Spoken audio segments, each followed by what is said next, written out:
Welcome to the Black Mother. Good morning, everyone, again. Welcome to a Black Mother living with multiple sclerosis here on the Kubi TV network. I'm sorry, little technical difficulties this afternoon, but I'm trying to get myself together. And I have a couple of things that I had on my mind as I was writing it down for the podcast. Um, Usually, I try to get myself together as far as what I'm going to be able to say, how I want it to come out, how I want you guys to hear it so that you can get an idea and a feel. Because I feel like I'm a pretty good storyteller, and I want to incorporate the people that are listening to me to better understand or get a feel of the feelings that I went through. Again, uh, we're going to try to remember some things that I've said in previous shows. It hasn't been that many shows, but I'd like you to try to remember. And then some things that I've always had on my mind, some things that I hate to say, talk to myself about, but I keep it in my mind to ask myself, and then I hear it uh, from different places. The things that I have on my mind, I hear it from possibly different shows because there is a lot and has always been a lot of multiple sclerosis. I'm not the only one with multiple sclerosis. There is At one point, there was a boom of, well, I thought it was, of younger Black women with the multiple sclerosis, the multiple sclerosis, the lupus, the Lyme disease. There was like a boom, like I saw it around me. And this is when in the very beginning of my diagnosis. And I was still taking the train going up and down. I don't think I was even driving yet. I was just starting on steroids and titration packs. And I felt like I saw a lot of women like me walking with canes, using the lifts in the shoes and things of that nature. I just, I always had these things on my mind about how and why. Because multiple sclerosis, let me go back with a couple of the things that I've read. Multiple sclerosis was probably around just like everything else, I think. But that's my personal opinion. It's been around, but it really wasn't formally diagnosed. Um, and I'll say this: I'm not a doctor, I'm not a nurse, I don't have any medical background, but being entwined and having multiple sclerosis, you come up with these things in your mind and the what ifs and maybe and could it be. So again, when MS was brought about, I think it might have been in the 1800s. It was saw as, I think, an infection. Um, it was, it was, it had trials and it had different things going on because they wanted to know what was the real reason behind multiple sclerosis. It was never really founded, but they found that steroids helped.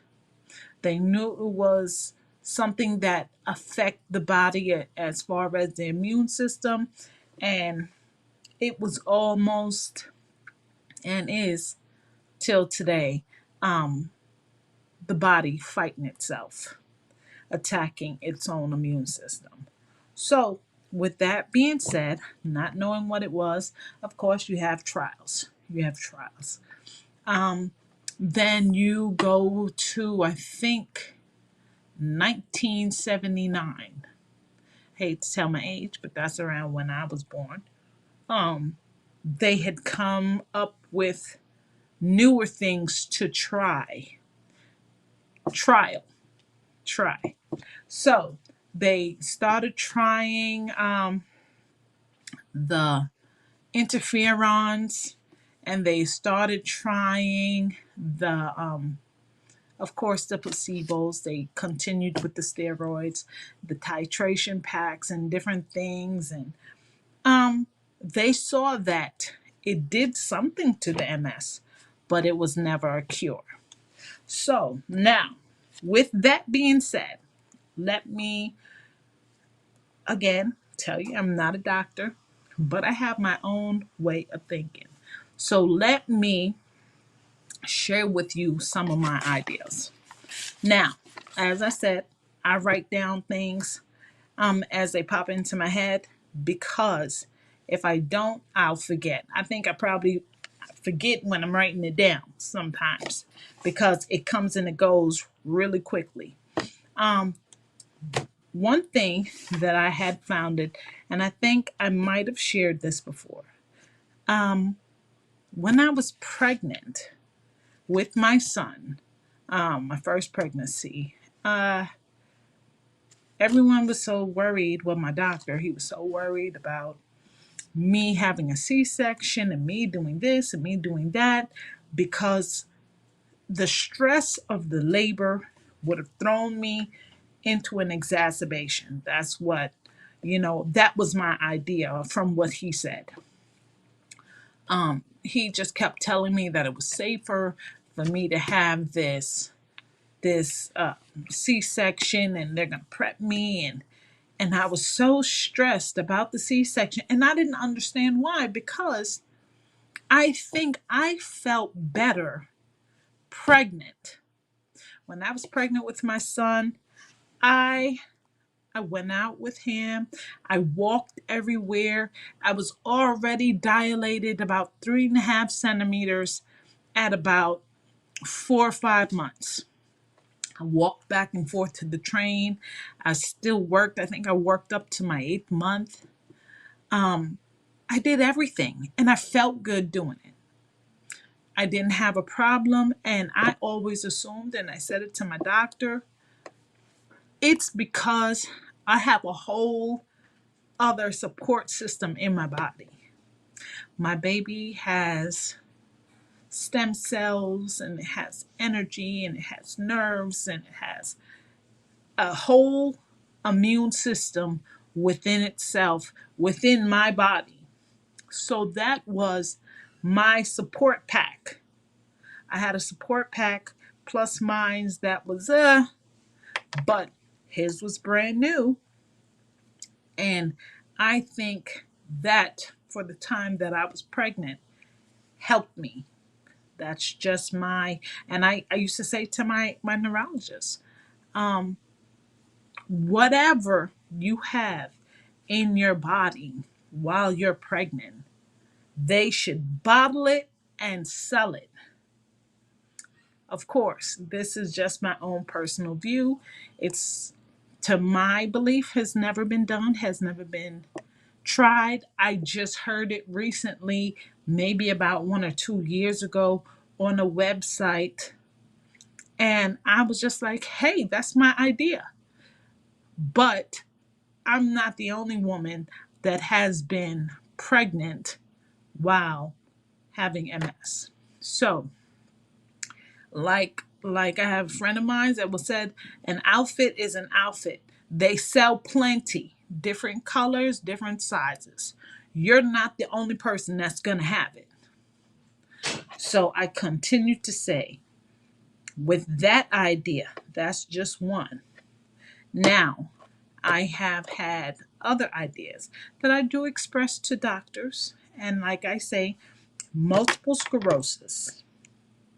Let's think about multiple sclerosis. Multiple sclerosis, MS for short. MS. What does it mean? Multiple sclerosis, multiple scarring, multiple. And that is what I keep in my mind. multiple. MS, different way of thinking, multiple symptoms. Multiple symptoms for me, meaning MS can be looked at in a different form, in a different way. Multiple symptoms. Because of MS, I have problems with my cognitive, I have problems, symptoms in my mobility. I have symptoms with some other things. But it's to me the disease is just a multiple symptom kind of thing. Now let's shift. More stress. Stress about your current situation, what multiple sclerosis has done to you right now. What will it do to you in the future? Because of your multiple sclerosis, it adds more stress. Your daily living, your lifestyle, your family, more stress. So all these things you think about, and it's just like, of course, there has to be more ways of dealing with multiple sclerosis, different ways, more stress, more symptoms. Do you attack it as an individual symptoms or individual symptom? When it affects your eyes, do you only go to an ophthalmologist? When it affects your bladder, do you go to just the urinalysis person, doctor? When it affects your mobility, do you just see someone for physical therapy? These are my things that I think of on a daily basis. And I would like for people that listen to me that think to themselves like, hey, she might have a point. Ask your doctors. Inquire, advocate for yourself, because from since so long ago they treated it as an infection, to go on to steroids, to go on to interferon, to go on to, I mean, at this point in my life, and I wasn't around in the 1800s, in the early, MS was not a factor for me. But now that it is, you think about everything individually, in a whole, 15 minutes, all your life, whatever the case it may be, whatever disease it may be. At this point, my situation is multiple sclerosis. So I think about it, and I challenge people to ask questions, because at this point, I always believe, and I say it much, all the time, the money is in the medicine. We all know that. If anyone can see that pharmaceuticals, insurance companies, all kinds of insurance companies, medical insurance, health insurance, life insurance, at some point, one works with one, the other works with the other, they all work together. So the money is not in the cure, it's in the medicine. And I feel like cancer, multiple sclerosis, any kind of disease that has a longevity, like multiple sclerosis, because it's been around, just didn't know what it was, like cancer, they're all different types of cancer. So is my MS a form of cancer? Or does it have one of the symptoms of cancer? Because Also, with the multiple sclerosis, you have, like I said, eye, muscle, bladder, heart, um, and sometimes it's not only just the multiple sclerosis, but it's also the medicine. One of the side effects can mess with something else. So that's why I say at all the time, ask questions. Um, the multiple symptoms for me, the more stress with multiple sclerosis, and just the everyday things that go on with multiple sclerosis. Um, I think that's one of the biggest reasons, not only to share the things that I know or am learning, because I'm still learning. Everything is a learning process. Process is progress. I believe that. Um, I just believe that, that is one of the reasons why this podcast was started. Because sometimes when you are in this situation and you have a disease, doesn't have to be multiple sclerosis, but that's what we're talking about today. Um, it can make you angry. It can make you sad. It can confuse you. And these things sometimes they put you in a pause. They paused your life around you. They paused your life completely. And you don't feel like being bothered. I have not been in a situation where I could afford to stop. I have family and friends, and now what I have done is taken myself out the rat race, because I've always worked and I've always hung out and I've always, tried to keep my life as close to normal as possible.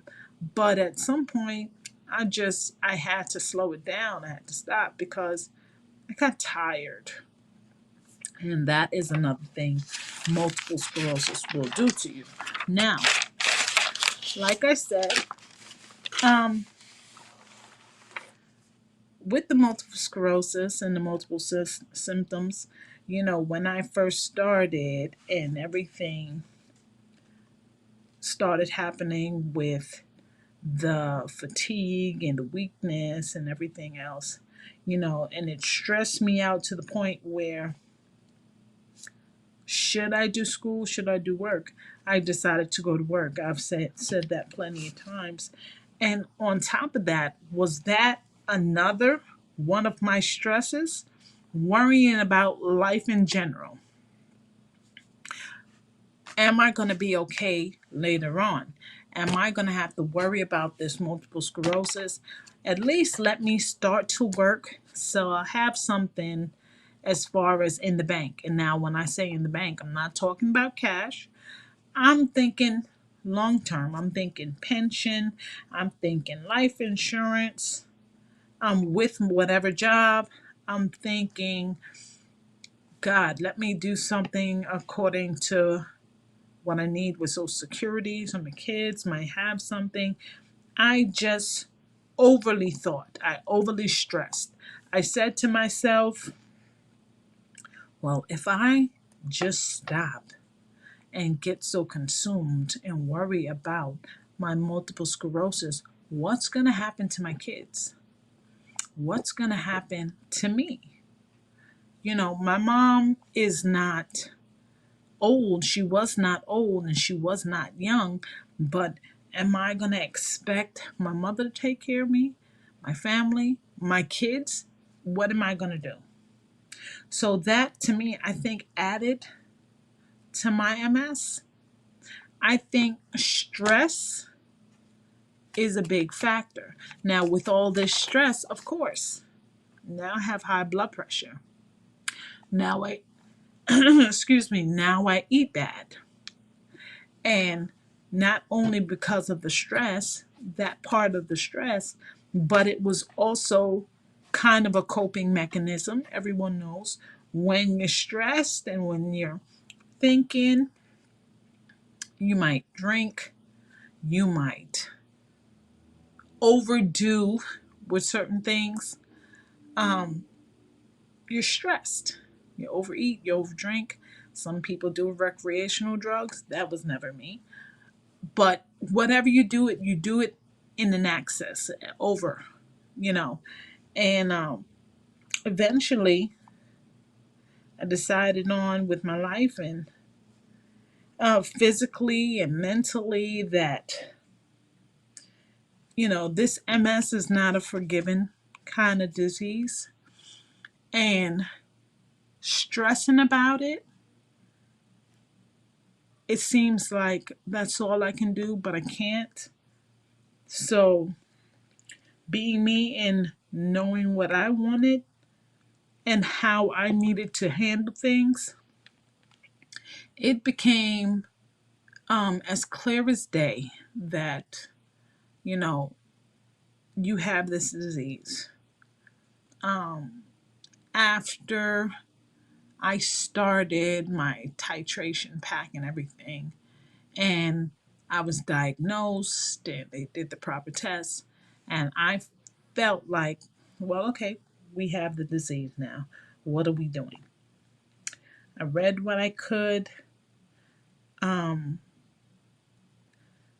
I listened to doctors, and like I said, I asked the questions. Well, why does MS do this? Why does it affect this? And it gives us the multiple symptoms. Instead of just saying, and that I know what I'm gonna do. Um, because I feel like some people you learn by seeing, some people learn by just listening, but I think sometimes people actively learn, whether they have to do what it is to learn, or see it, or hear it actively, just like actively listening, actively learning. And everything with this disease, I think, comes from from something else. Um, Back in the 1800s, when it was first brought about, these people went through stress. Some people had what did we go through a long time ago? They went through great depressions, they went through famine, they went through disease, what was it, the mumps, and other things, scarlet fever. Uh, so when it was brought about that disease, that MS was a disease that was out there, could you imagine that, these people, they're hardworking, some of them, a lot of them, you know, we didn't have any cars back in the day. We had to grow our own food. There were no big supermarkets.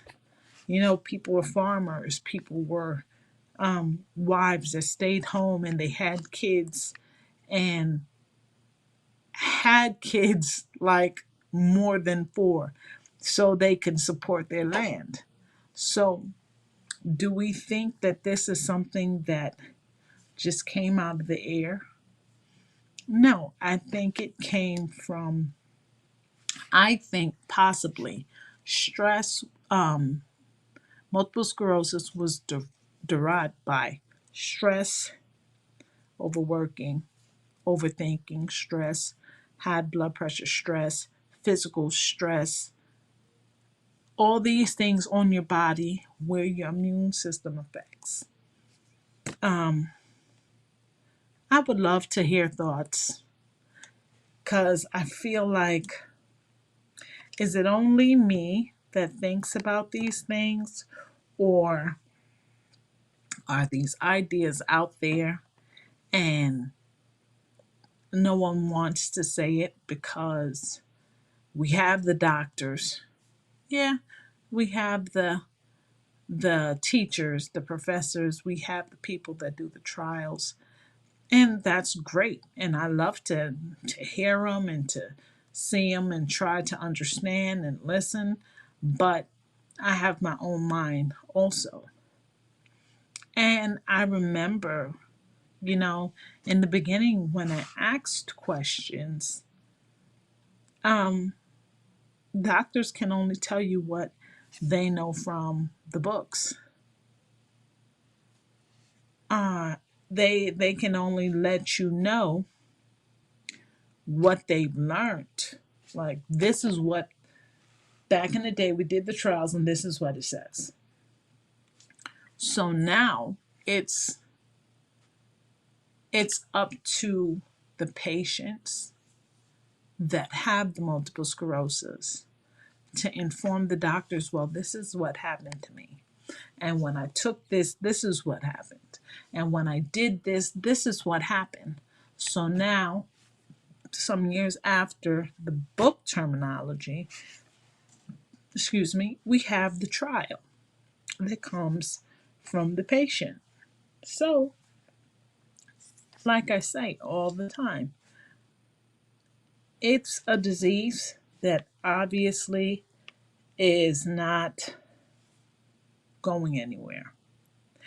And who's to say when they'll find a cure? I wish I could get offline, and they'd have a cure 20 minutes.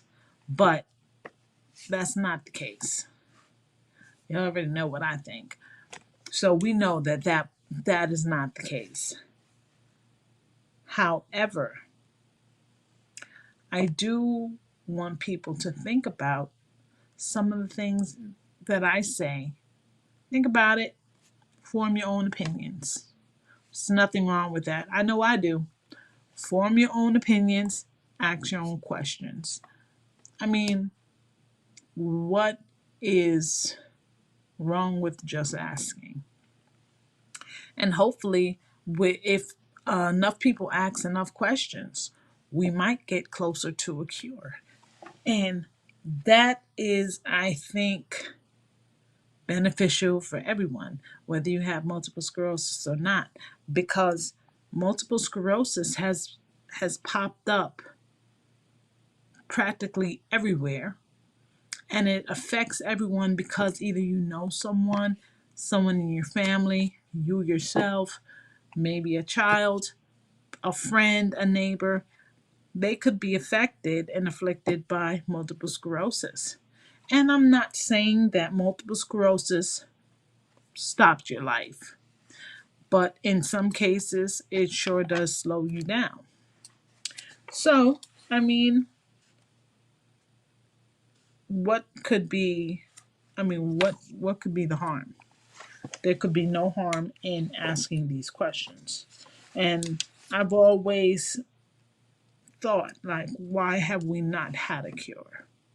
We haven't had a cure because when you think of multiple sclerosis, you think of a car, you think of Tetris, you think of Rubik's Cubes, and well, that's what I think of.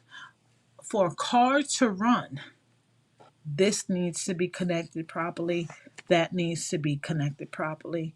Maybe you got to try this switch, this wire, twist it, untwist it, put this bolt in, put this liquid in.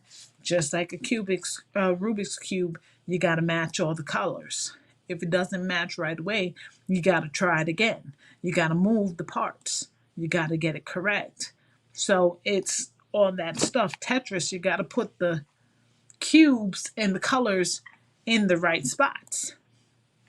So if you're having the understanding of what I'm thinking, it's like, holy crap! How maybe she's thinking of something that might make some sense.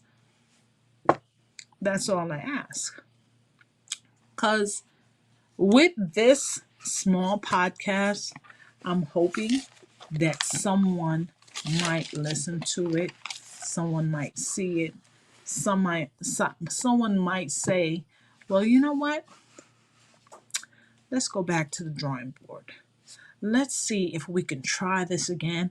Maybe we'll add this. Maybe we'll do this. We'll tweak it this way. That is my hope with the podcast and everything else you might hear about multiple sclerosis. Everything else, every other podcast, every other book, every other person that might have something to say about this disease, maybe someone will say, well, you know what? Let's go back to the drawing board. That's the only thing you can hope for. And an ideal or something might spark. You never know.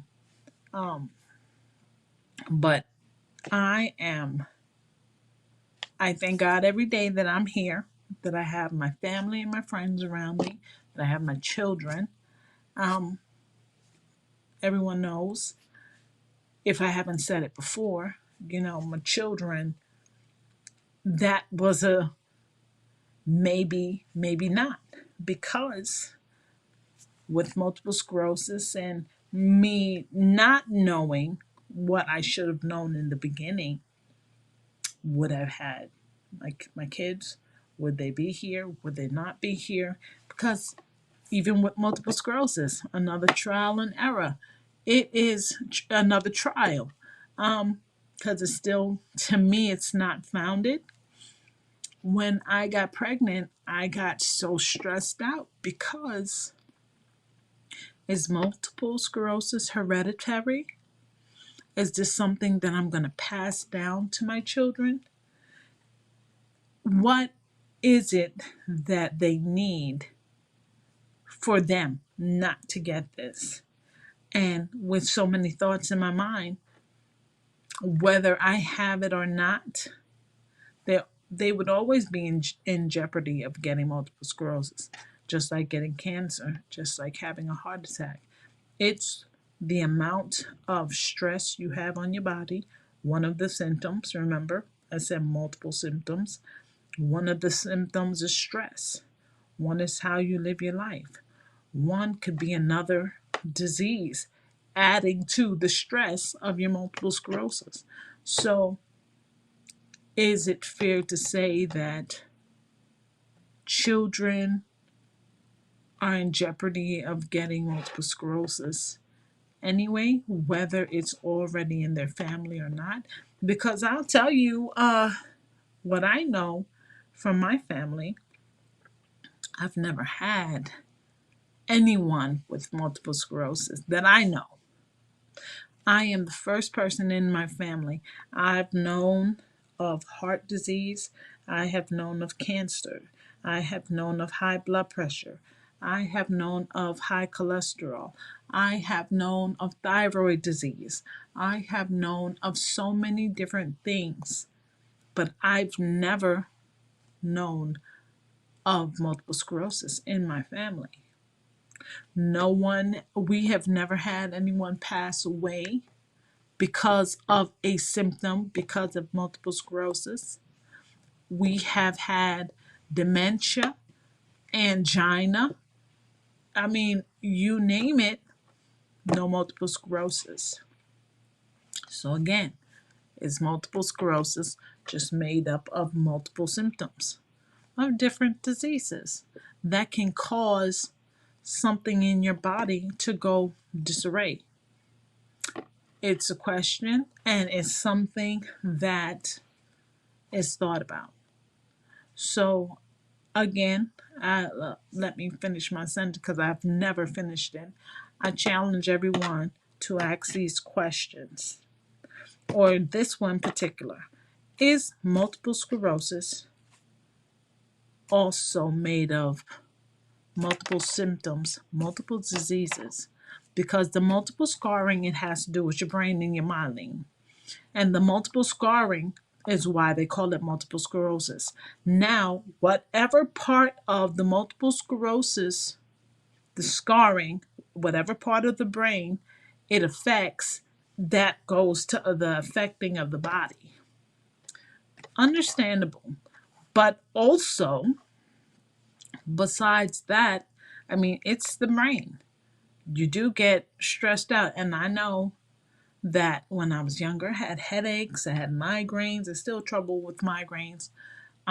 Is that a part of it? Is it because my eyes would get so stressed from use that it affected my brain that caused headaches that affected the brain that caused this MS? That is another symptom. Could it have been from I used to relax my hair, I pressed my hair, the stress on my hair into my follicles that went into my head that are close to my brain?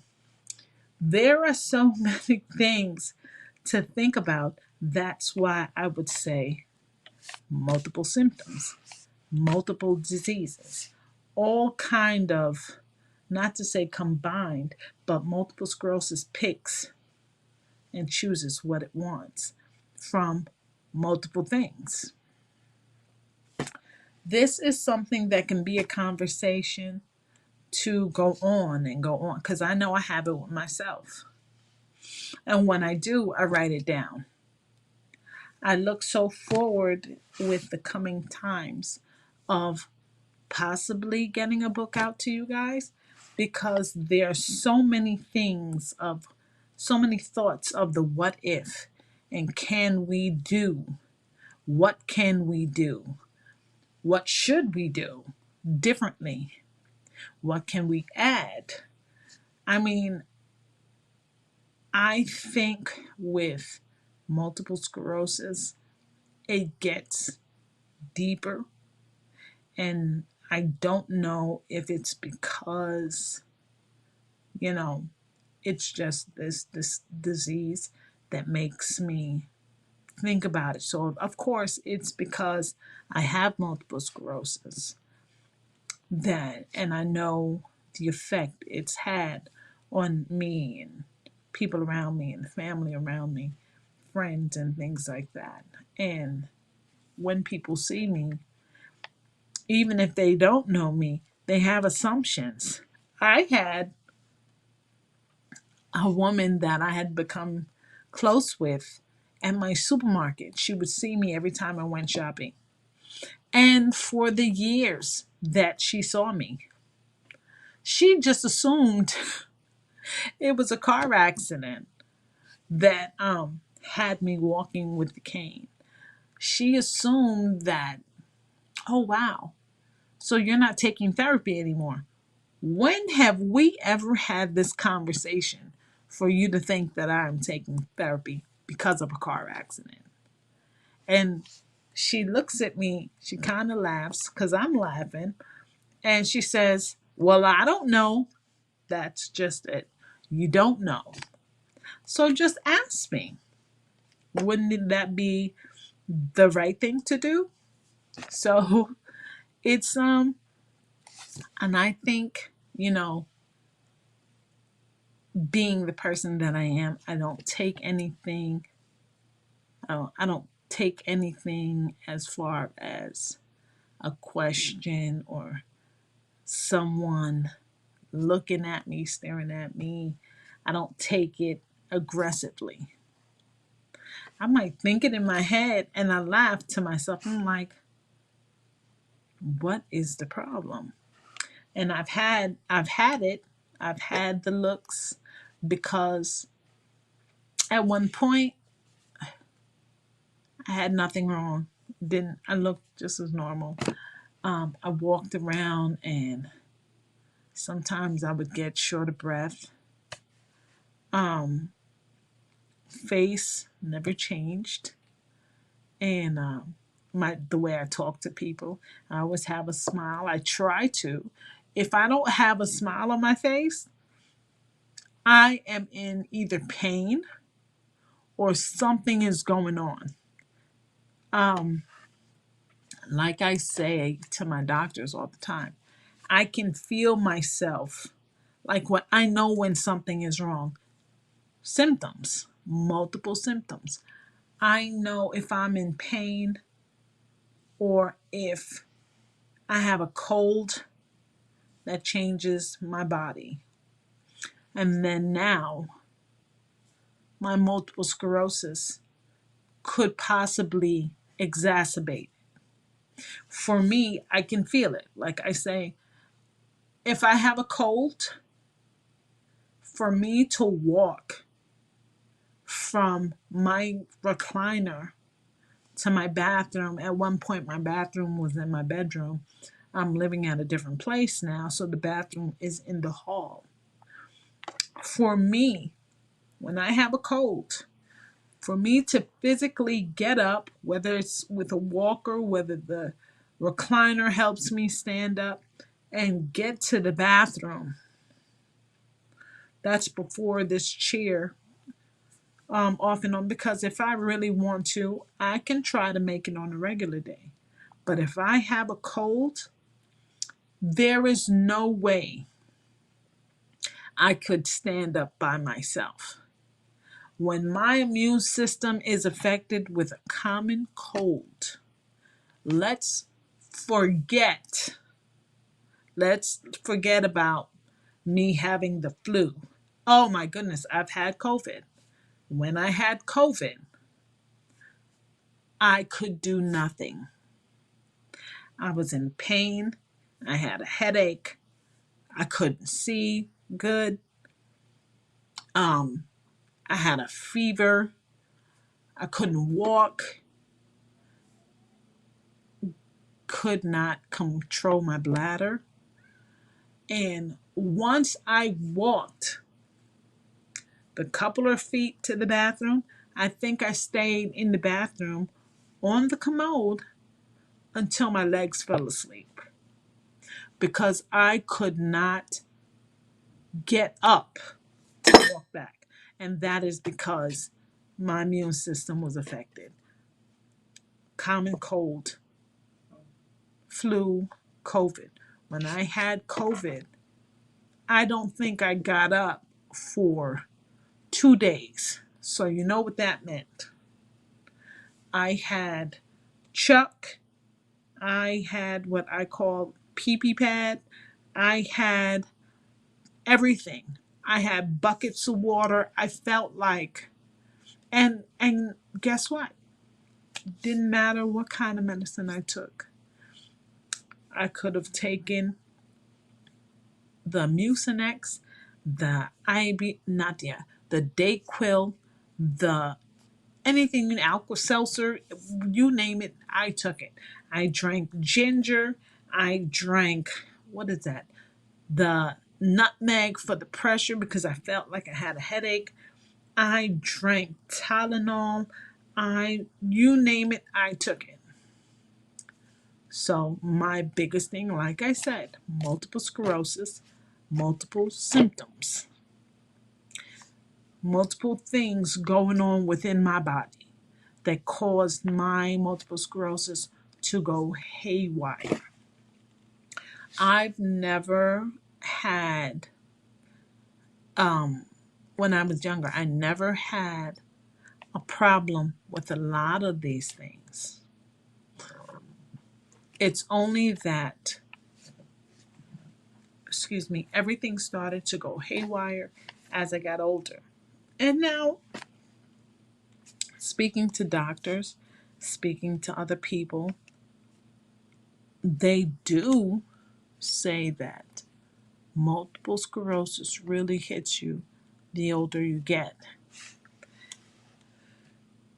Multiple symptoms. Again, is this because we are up in age? We have more years on us. We have different things going on at the older that we get. Because I know at one point, well, even now, my blood pressure has always ran a little on the high side. And blood pressure tends to go up, like I said, when you're in pain or when you're sick. There is a lot of different things that happen, not only because of multiple sclerosis, just different things. Common things. I'll get a a cut or a poke on my finger, and that is a problem. God forbid. I've never really had infections as far as cuts or anything. But if I do and it's painful enough, it will kind of shake me up a little bit. Just a tiny little cut. I don't know if anyone else has experienced that. Um, Girl things, UTIs. If I have a UTI, oh, my whole, until it gets rectified, I'm discombobulated. These things, these different symptoms with different things going on in your body, they all contribute to that one disease, my multiple sclerosis.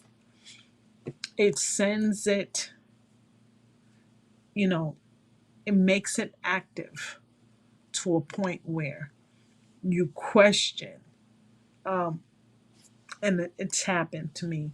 You question the doctors and the people that take care of you. Do you really know what you're doing? Do you know what you're doing? I know there's no, but do you know what you're doing? Thank God I've had some good doctors that'll look at me like, and just as silly as I am, they'll look at me and say, well, you're living, aren't you? And I've been your doctor for a long time. You're living, aren't you?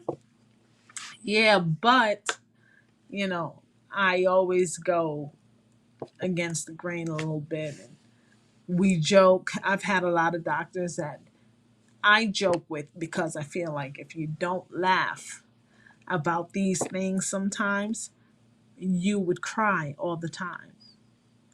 And I am not in the habit of crying all the time because they have some people, they say, that are cute criers. I am not one of them. I am not a cute crier. Some girls, they can have the little no, I am ugly when I cry. At least I feel so. So, like I say, please do your investigating and keep on top of the things that you think about. Keep on top of things that just pop into your head because you hear it from someplace else. Write it down if you have to. Because those little things, like I know I get this a lot. That's a very good question. I always get that because I ask so many of them. I go in, I got it now. Yellow pad and pen. As I'm sitting here talking, if I'm thinking and something pops up in my head, I write it down. And that's what I get. That's a very good question because I always ask them. But now, my thing is, when I ask these questions, instead of saying that, that's a very good, give me a, a formal answer. Don't try to me, disregard my question or throw me off of my question. That's why I write it down. Um, but instead of having, that's a good question, after that, because I've said it all the time, okay, so that being a good question, what do we tend to do next? What do we do next with that question? How do we put it into an active state? How do we, well, and this is when things take time from 1800s when they had their first appearance. Then we're going along, we're getting into 1960, 50, 70 when they started with the medicines. Now, what are we in now? 2023. How many years is that? That's how many decades later? How long do we have to wait for another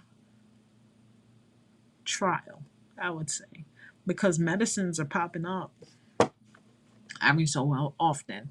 This medicine will pop up, this medicine has popped up.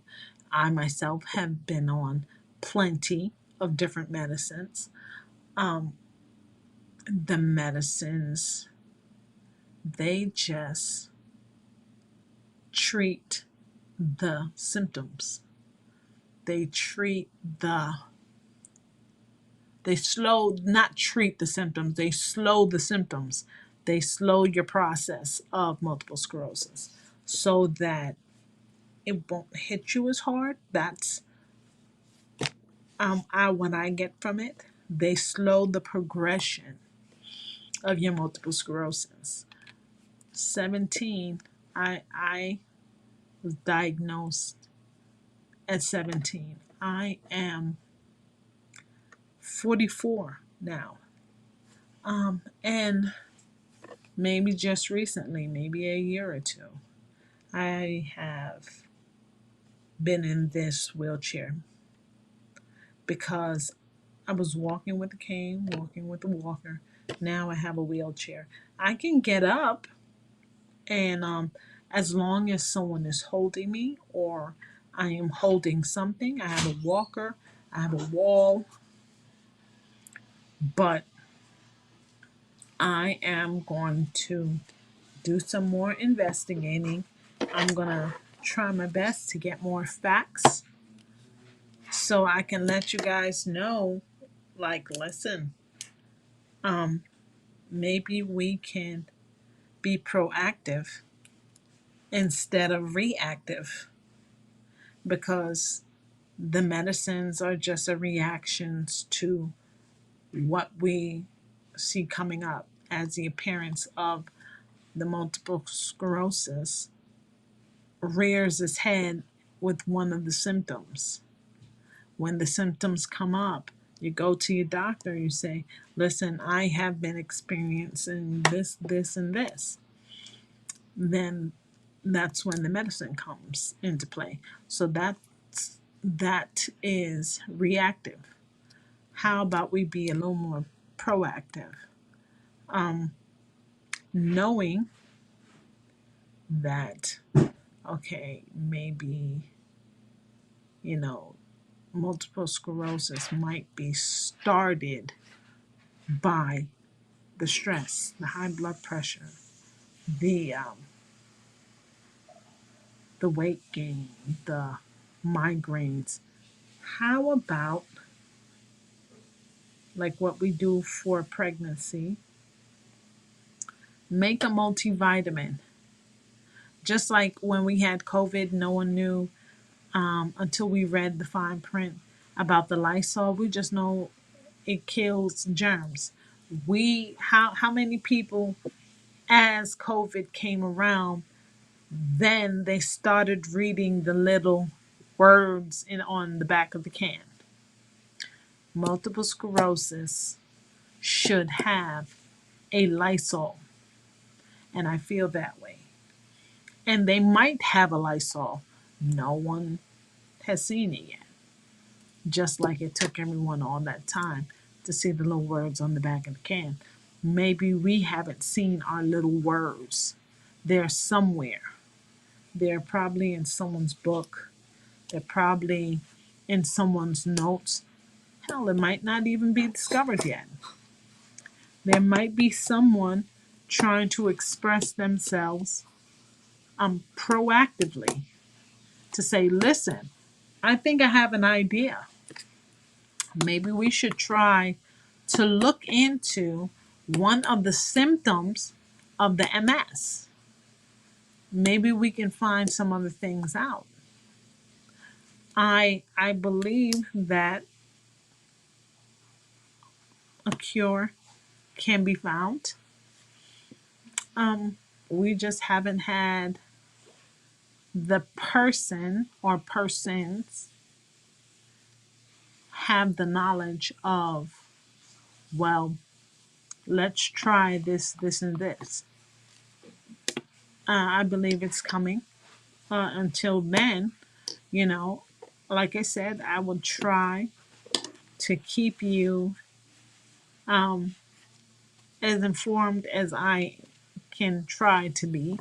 Um, Life happens on an everyday girl as myself. Kids, life, doctor's appointments, um, and they do tell you some things. The doctors will tell you everything that you think you should know. It's on you to ask them and to challenge them. And believe me, if they're anything like my doctors, they appreciate the questions. Um, because nowadays, because of different symptoms, because of different pain, there are a lot of people that just want pain management. I don't know. I don't feel that there's anything wrong with it, but I think the doctors should be the ones asking, well, instead of doing this, how about we try this? And some doctors do. I know my doctors do, but some doctors don't because it's easier to push pain management for one of your symptoms. But does that help anything else? I don't believe that it does. The multiple sclerosis, the multiple symptoms, the more stress. I mean, I have so many things that I think about that I share with my doctors. Um, Sometimes, when I laugh and I say these things and I smile, I'm quite serious.